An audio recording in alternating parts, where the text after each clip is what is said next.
There are two things that a leader can influence when it comes to getting results. There's the strategy or the plan, and then there's the ability to execute that strategy. And if you ask leaders, which of these two things do they struggle with more? The vast majority of leaders are going to tell you it's execution. Now, if you've been to business school or you have an MBA, ask yourself this question. What was it you were studying? Were you studying execution, or were you studying strategy and business planning? We find it very interesting that what leaders are struggling with is not what they were educated in.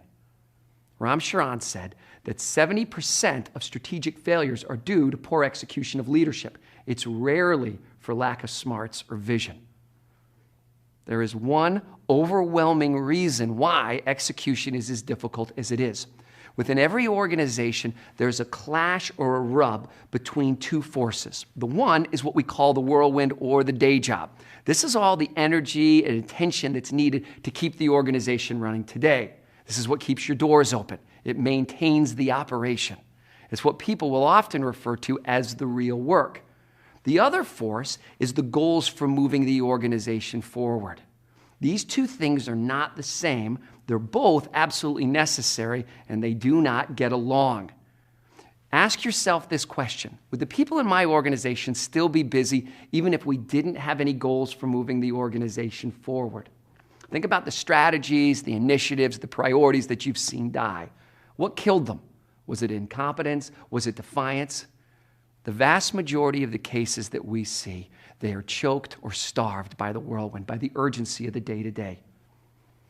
People are not stupid and they're not lazy. They're busy. The primary characteristic of the whirlwind is urgency. It acts on you. The goals for moving the organization forward are important, but they never have the same immediacy or urgency as the whirlwind does. You have to act on them. When urgency and importance clash, urgency wins. Here's the bottom line. The challenge with execution is not simply executing on a goal. It's executing on a goal in the midst of a 100-mile-an-hour whirlwind. The four disciplines of execution exist solely for the purpose of helping an organization execute on its most important goals in the midst of that whirlwind. Even though these disciplines are logical and straightforward, they are not easy to implement or maintain in an organizational setting. They say easy, they do hard. And whether you're running a very simple organization or a very complex one, the good news is they always work. The first of these disciplines is to focus on the wildly important. If a team or an organization has 2 to 3 goals, in addition to the whirlwind, they're likely to achieve 2 to 3 goals. That same team has 4 to 10 goals, they're likely to achieve only 1 or 2. This is called the law of diminishing returns, and it is real. That same team has 11 to 20 goals, they're not likely to accomplish anything outside of the whirlwind. At 11 to 20 goals, they can't even hear you, let alone execute. Now, while this is a simple enough idea, it's very difficult for most organizations to adhere to. Leaders are typically the ambitious and the creative type. Now, the problem with that type is they always want to do more and not less. And there will always be more good ideas than there is capacity to execute. Because of that, organizations have to say no to good ideas, and that's very counterintuitive. They like to say no to the bad ideas, not the good ideas. Said differently, in the words of Jim Collins, the enemy of the great is the good. These critical few goals that are in addition to the whirlwind are called the wildly important goals, or WIGs. These are the goals that make all the difference. Failure to achieve these goals renders any other achievement inconsequential. Here are a few of the critical rules that apply to Discipline 1. First, no team can have more than 1 to 2 WIGs at the same time. Second, the sub-WIG can be different than the parent WIG, but must ensure the success of the parent WIG. It's not enough for the sub-WIGs to align or support. The sub-WIG, or the battle, must ensure the success of the parent WIG, or the war. And finally, third, each WIG must have a clear finish line, a single statement of success, from X to Y by when. Too often, goals are defined in vague general terms with a variety of measures that only dilute clarity and accountability. In the 1950s, our struggling space program had the goal of leading the world in space exploration, and that was a fine goal, and there were lots of measures associated with it, but there was very little focus, clarity, or accountability. In '61, Kennedy said something very different. He said, "We will put a man on the moon by the end of the decade and return him safely home."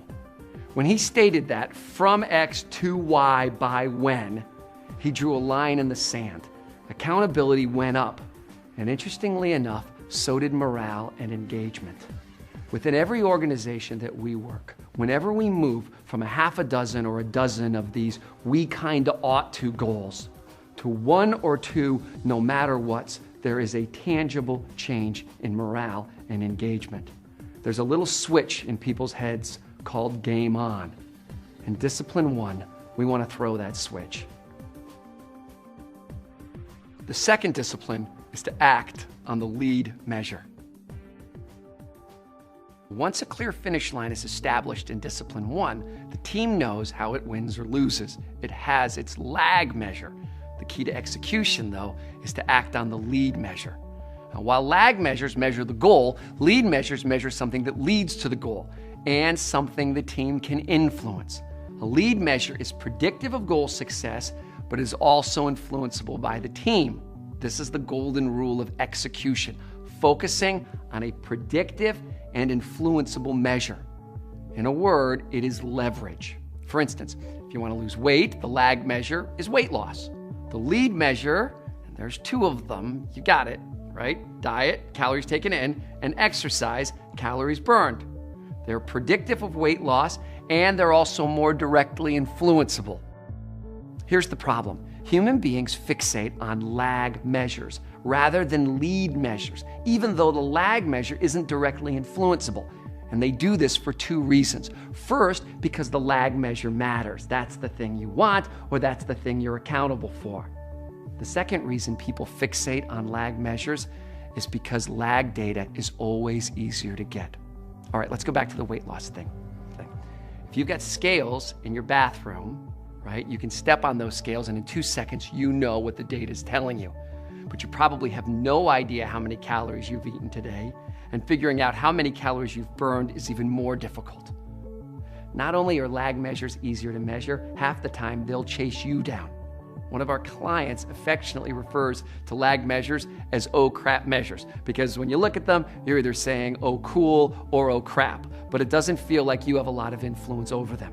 As a matter of fact, if you feel like luck is playing a role in your career, it's because you're looking at lag measures. Lead measures are different for every team and every wig. For example, out of stocks in a grocery store driving store sales, compliance to safety standards driving a reduction in accidents, qualified prospects driving a monthly sales number, improved preventative maintenance and full crews driving improved plant production, number of one-on-one coaching sessions with call center reps to drive a customer satisfaction number. Your lead measures aren't always that easy to identify, and they're not always that easy to track either. This is the main reason why narrowing the focus in Discipline 1 is so critical. If a given team is trying to impact half a dozen goals simultaneously, it becomes almost impossible to identify and track that many lead measures, particularly in the face of the whirlwind. The third discipline is to create a compelling scoreboard.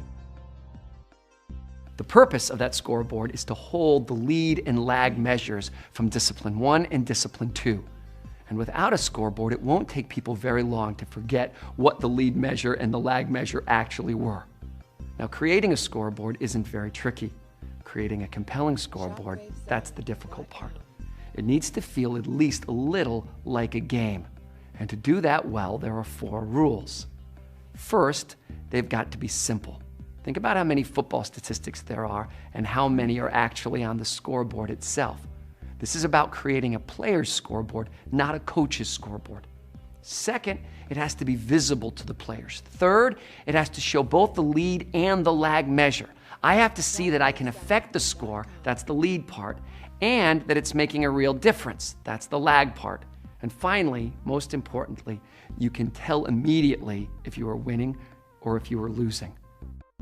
One of our clients, a manufacturing company operating in North Carolina, made a very interesting observation. They realized after doing this that every employee in the plant could tell you on any day whether they were winning or whether they were losing on their top priorities. This is fascinating to us because most executives can't provide you with that information. By the way, that same plant is also producing twice the profits with less people than all of its sister plants. We also believe that the single biggest contributor to employee morale is whether or not a person feels they're winning at work.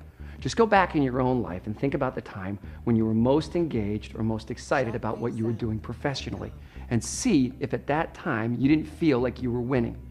Disciplines 1, 2, and 3 create a winnable game for a person. Not just a game, but a winnable game. Preview. Discipline 4, create a cadence of accountability, is where the real execution takes place. This discipline revolves around a 20-minute meeting that happens every week for every team that owns a wildly important goal. It happens at the same time each week, and in this meeting, you do not discuss the whirlwind, even if the building's on fire. And every person on the team shows up thinking about the very same critical question. What are the 1 to 3 things that I can do this week in order to impact the scoreboard? In this 15 to 20 minute WIG session, each person takes just about 2 minutes to review 3 things. First, I report on last week's commitments. Did I do what I said I was going to do? Second, I review the scoreboard. Is the lead measure moving? And if so, is the lag measure responding? And finally, third, based on what the scoreboard is telling me, what am I going to do in the upcoming week to impact those lead measures? As you look at this week of time, you can see the yellow blocks are those objectives where we're trying to have an impact on the lead measure. And the blue, as you can guess, that's the whirlwind. Now, if you were to remove those yellow blocks, you can see, and you know from experience, it will not stay white. It'll turn blue, and it'll turn blue fast. The 4 disciplines is a process for driving the yellow into the blue. Folks, this is what execution looks like. One of our clients from a Fortune 500 company put it a very interesting way. She said, "We don't have dragons swooping down, knocking us off our priorities. What we have are gnats every day with the gnats in our eyes. And we look back over 6 months and we haven't done any of the things we said we were going to do." The 4th discipline is gnat repellent. Let's take an example and walk it all the way through. Let's say that Bob is the manager over a number of crews in a construction company where the wildly important goal is safety. And in his slice of the meeting, he's going to do those 3 things. First, he's going to report on the commitments he made last week. Commitments he either completed or didn't complete. Second, he's going to look at the scoreboard, and this is the critical part. On the scoreboard, he'll see the lag measure or the wildly important goal, which in this case is the incident report. And here, it's not moving at all. It's being stubborn. He also looks at the lead measure, which the organization has said is compliance to 8 safety standards.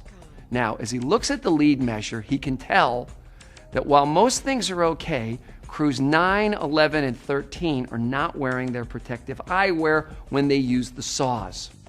The third thing he does in the meeting is he makes commitments for the upcoming week. And of course, based on the scoreboard, he commits to talk to the foreman of crews 9, 11, and 13, make sure they've got the eyewear, let them know it's not optional to use them. Now, here's the bet that Bob is making. He's betting that those activities will have an impact on the lead measure. It's a pretty good bet. The company as a whole is betting that the lead measure of compliance with the 8 safety standards will drive the lag measure of incident rate. And that turned out to be a very good bet. From this example, you can see how critical it is that the lead measure be both influenceable and predictive. A lot of organizations use the 4 disciplines of execution as a sort of sane alternative to the way they typically implement their strategic plans.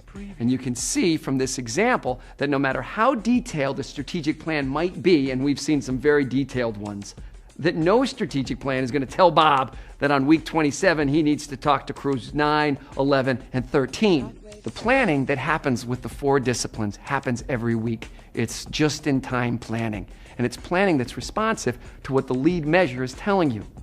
The 4 disciplines of execution, in short, do 3 things for every team. First, it provides simple, direct clarity around strategic priority. It separates the wildly important goal from the whirlwind and creates very clear line of sight around how we're going to influence that wildly important goal. The second thing that it does is it engages every member of the team around a winnable game. And finally, and most important, it allows an organization to achieve its wildly important goal in the midst of a whirlwind.